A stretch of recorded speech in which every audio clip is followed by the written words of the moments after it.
Hello, my name is Power Up Biku, and welcome back to my weekly countdowns. This week's countdown is top 5 final bosses. Now, first some ground rules. Only games I've played, and only one per franchise, so I can't just spam out Final Fantasy final bosses. But with that out of the way, let's get started with number 5. Now, number 5 is a classic, Sephiroth from Final Fantasy VII. And I don't know what I can say that hasn't already been said about this boss fight.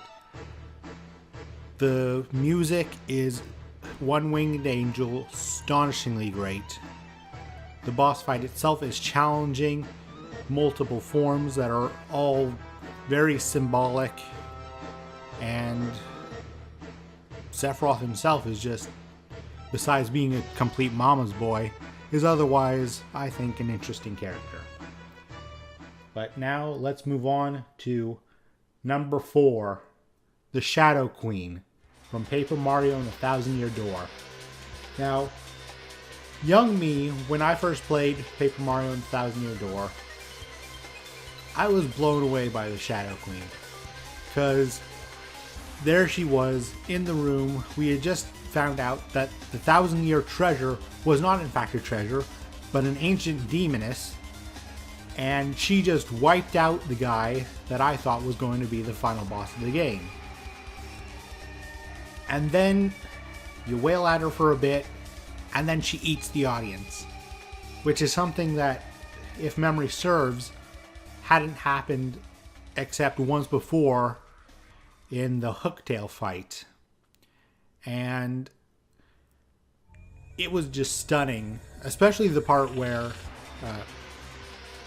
you have to call upon all your friends all across the world to help finally bring down the Shadow Queen.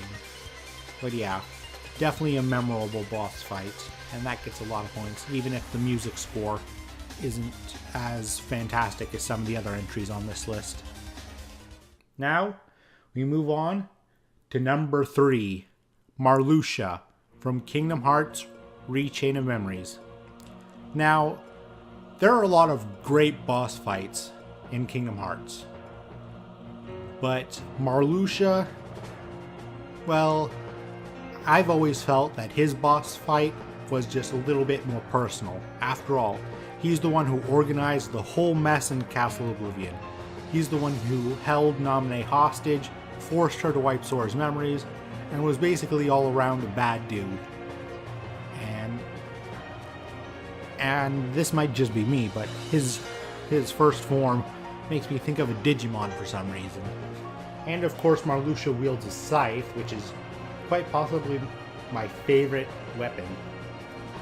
But now we move on to number 2, Cynthia from Pokemon Diamond, Pearl, and Platinum. Now, I know some people might not consider the Pokemon champions to be final bosses, but this is my list, and I think that they do count. And of all the Pokemon champions, I think Cynthia is the best. She's the one I had the most trouble with on my first playthrough of Platinum, and her theme is just completely amazing. I know there's a lot of hype with, like, Antheme's theme, but I think Cynthia's is just a little bit better. And her team, especially that Lucario of hers, I adore every bit of it.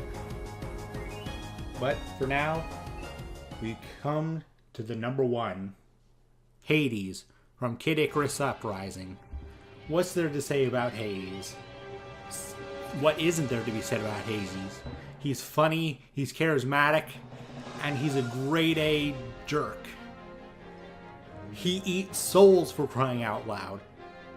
And the final confrontation between Hades and Pit is just so testosterone-fueled, shonen anime. I just love every second of it. There's the way he plays off of Pit and Palutena and Viridi through the second half of the game after you take down Medusa. The way Medusa comes back to help you take down Hades in the final fight is just, oh wow. And of course, the infinite source of entertainment, that is Hades and Batu. I don't know why, but those two in particular, I could listen to them go on all day. And there you have it. That is my top 5 final bosses. Sephiroth, the Shadow Queen, Lucia, Cynthia, and Hades. Thank you for listening, and until next time, see ya. Oh, and I almost forgot. Get off my lawn, you filthy casuals.